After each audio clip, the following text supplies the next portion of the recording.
I told you that Tucson, Arizona is more than just a stunning desert landscape? Sure, I'm here for a travel conference, but I didn't let that stop me from exploring all that Tucson, Arizona has to offer, from stargazing, delicious bites, music, architecture, and delicious food.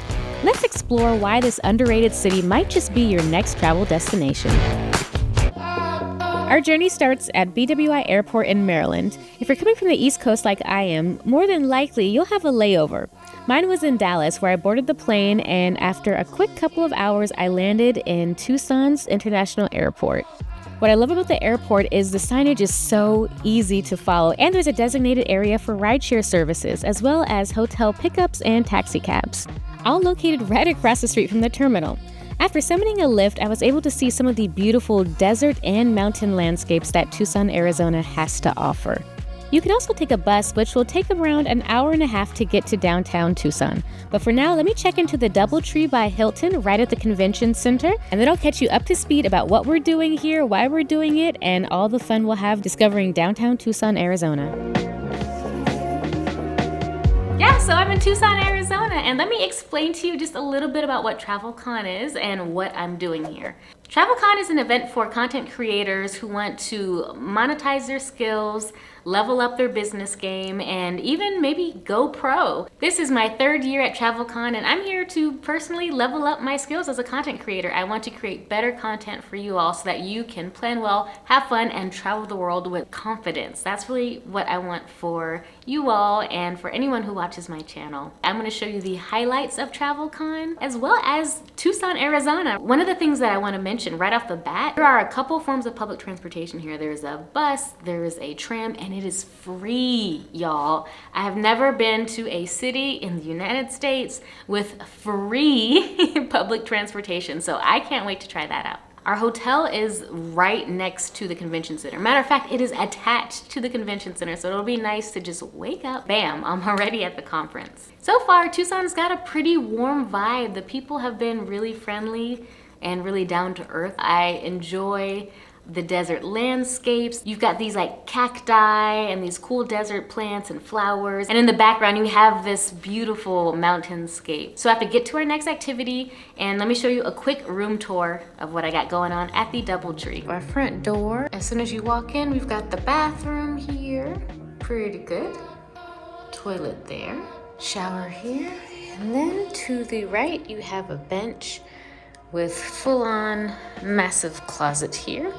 I have a few of my items here, so never mind that. You've got pillows at the top, good space here with the safe, mini bar area here, a mini fridge. Then to the right, we have a nice office space here, a full-length mirror right next to the coffee bar in the morning. We have the bedroom. Pretty nice so far. So we've got artwork on the walls, king-size bed. We have a nice lounge chair here, large window with another seating area, more storage space, and a massive TV. Probably the fastest room tour I have ever done. One more thing. I never told you all what the activity that we're doing today is. I'm kicking off TravelCon with a fam tour. For those who aren't in the industry, it's a familiarization tour where we meet up with local tour operators and see the best of what the city has to offer. We are going on an insider's experience of Tucson's astronomy scene, lasers, and a piano bar, which is a perfect way to start this trip. It's a little windy out here today, but that's okay because it is sunny and warm. And before our activity, I have to find something to eat. So let's go see what we can find out here.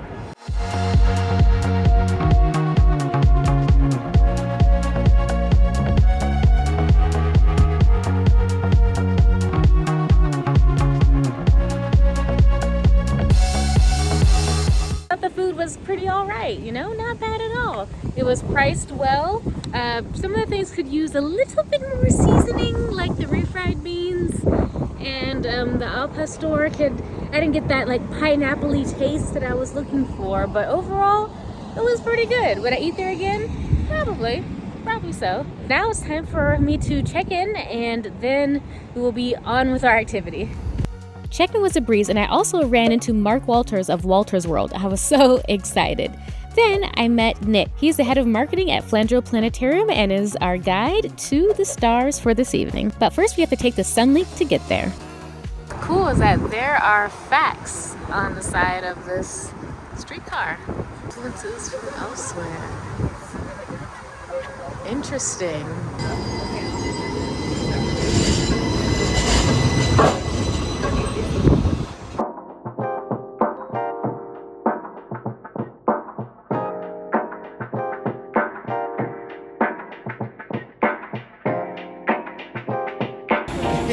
Thank you.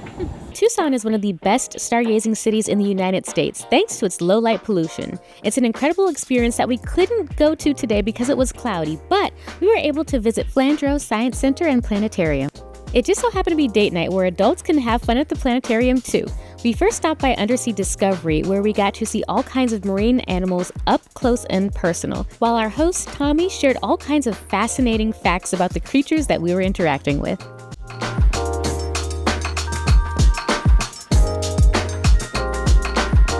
Star formation in the middle is going to be the one orifice that these guys have on their body. It is both their mouth, the entrance to their stomach, and their butthole. Quite advanced, truly. May I try? Yeah, absolutely. Okay. He is kind of quick, so we'll just keep your hand over the water, if that's all right. Okay, yeah, no problem. Or someone else maybe wants to hold. Oh, Perfect. you can kind of feel his little spikes. These guys don't have names, but they are called brittle stars, spiny brittle stars.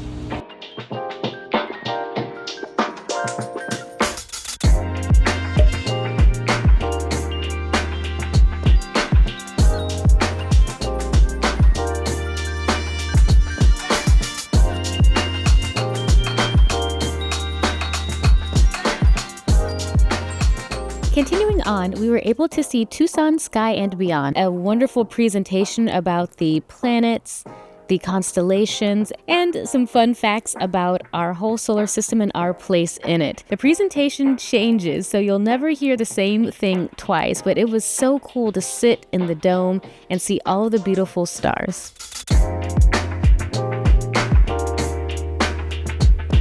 Afterwards, we got free time to explore the many exhibits that were fun and interactive and made me feel young and youthful again, even though, as some may seem from my Instagram story, some people think I'm in high school, which I am not. But there are plenty of fun exhibits for adults and, of course, kids. So if you have a chance and you're in Tucson, Arizona, I highly recommend a visit to Flandreau Science Center and Planetarium.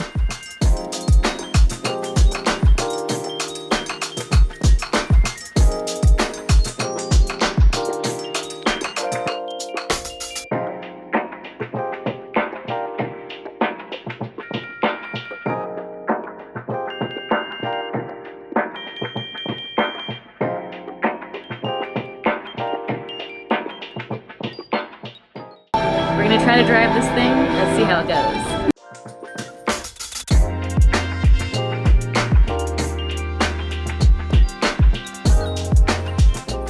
One misconception about Arizona and the desert in general is that it never rains. Well, it does, and it can also get chilly at night and during the daytime. As you can see, I experienced this firsthand. So after the planetarium, Nick took us to JoJo's restaurant and Monsoon Room and Piano Bar, where we enjoyed a cool, homey style vibe and delicious planetarium-themed cocktails and bites. The jamon pintos and Brussels sprouts were my absolute favorite, but you've got to check out their amazing patio. So whenever you are in Tucson, Arizona, definitely go to JoJo's and the Monsoon Room if you have a chance.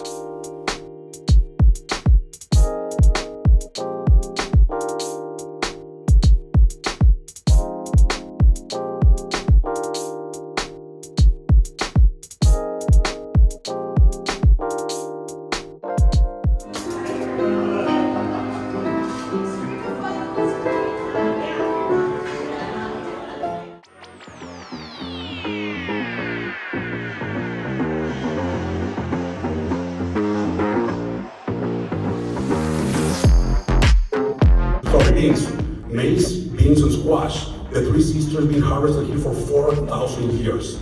So all that mixture of cultures, it's exciting for us to share with all of you. So we welcome you to Tucson. Have a great conference. The conference kicked off with Richard Kerr, VP of Travel at Built, Pat Flynn, Marketing Master, and many other sessions.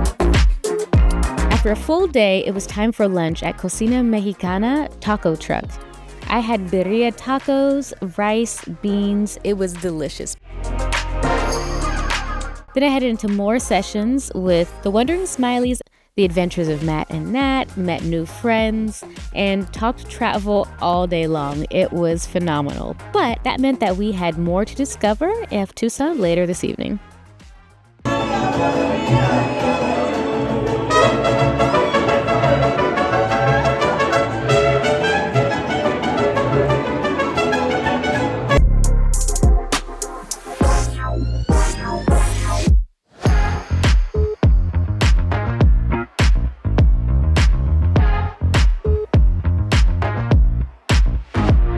After our first day of learning and networking and meeting cool travel creators from all over the world, we went to an event at Corbett's sponsored by Rock Porch. Corbett's is a really unique indoor-outdoor space where people can mingle, sip on drinks and cocktails, listen to live music, play cornhole, pickleball, as well as watch sports in an indoor-outdoor wonderful play area for adults. So you definitely want to check out Corbett's. The food was delicious and we had to gear up for the next day's session.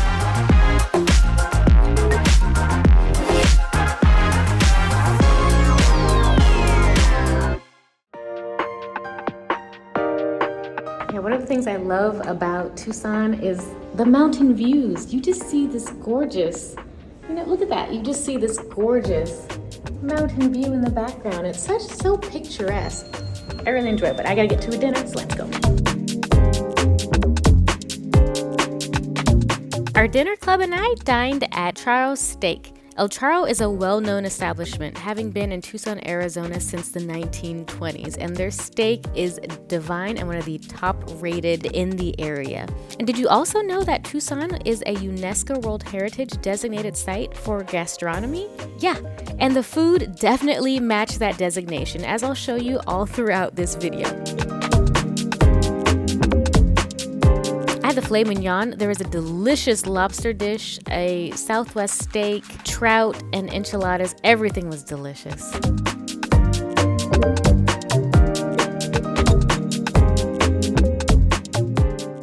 But for normal, everyday people, that's their once-in-a-lifetime thing. And they got a guidebook or a blog that was bogus.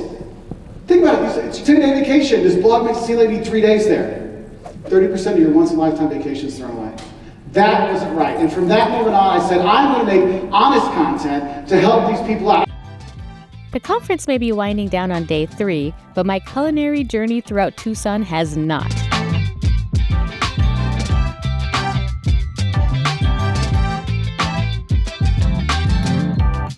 For lunch, we decided to dine at the Monica, a cool indoor-outdoor concept serving American food with wonderful outdoor spaces, murals, and even a live DJ. Sunday brunch is a complete vibe at the Monica. So if you have a chance to check it out and vibe with them, I highly, highly recommend it.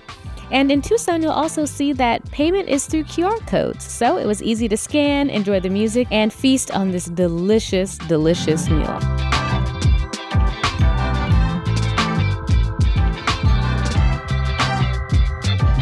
I had the burger, which was grilled to perfection with all Angus beef. It was delicious.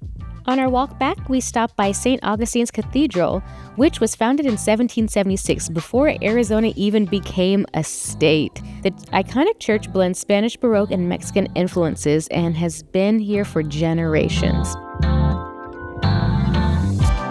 We ended the conference with a few panel speakers, and a few remaining friends and I head to the neighborhood for some wings, conversation, and great Tucson bites.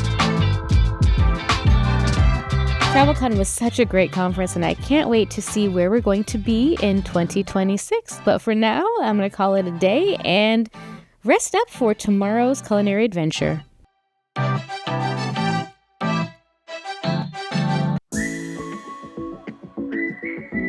You can't go to Tucson without trying a Sonoran hot dog, so I'm going to El Sinaloense, one of the iconic hot dog carts.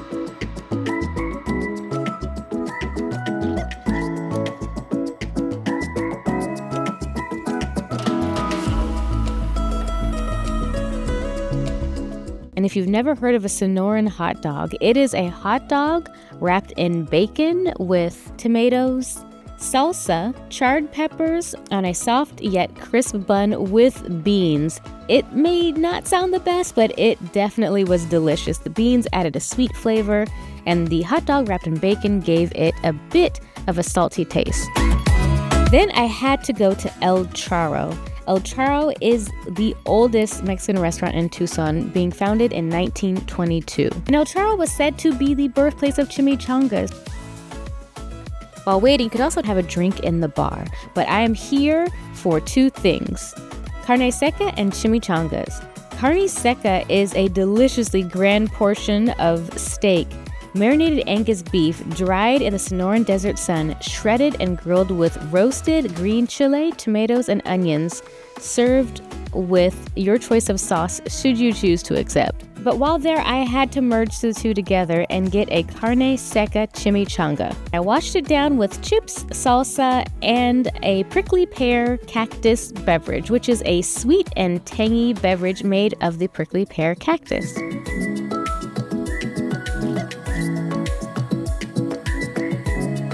So I just got done eating at El Charro. Oh my gosh. Talk about filling. That chimichanga was massive. And it was so good, so flavorful. So now I'm walking 15 minutes back to the hotel. I need to walk this off, y'all. But it was great. One of the things I love about walking at a new destination like Tucson, Arizona, is that I get to see wonderful things on the street, like large murals and beautifully painted art on the side of buildings. It's something I will never grow old of, and Tucson has plenty of beautiful street art and murals for you to enjoy.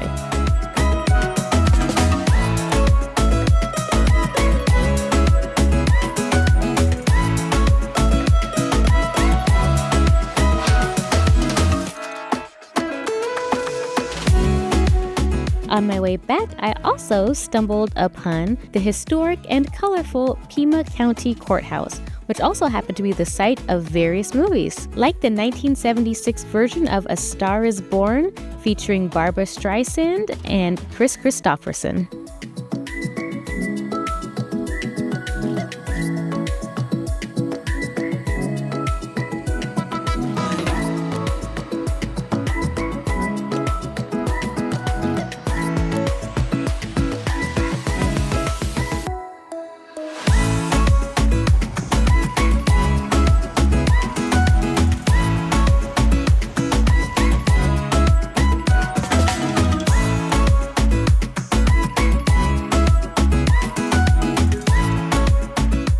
Downtown Tucson really surprised me, and it might surprise you too. From the stunning desert landscapes to the lively local culture and excellent food, it is a city full of great weather, excellent Mexican food, and quirky treasures. Let me know in the comments if Tucson is on your travel radar, or if you've been to Arizona before. And I look forward to helping you plan well, have fun, and travel the world. I'll see you in the next video. Bye.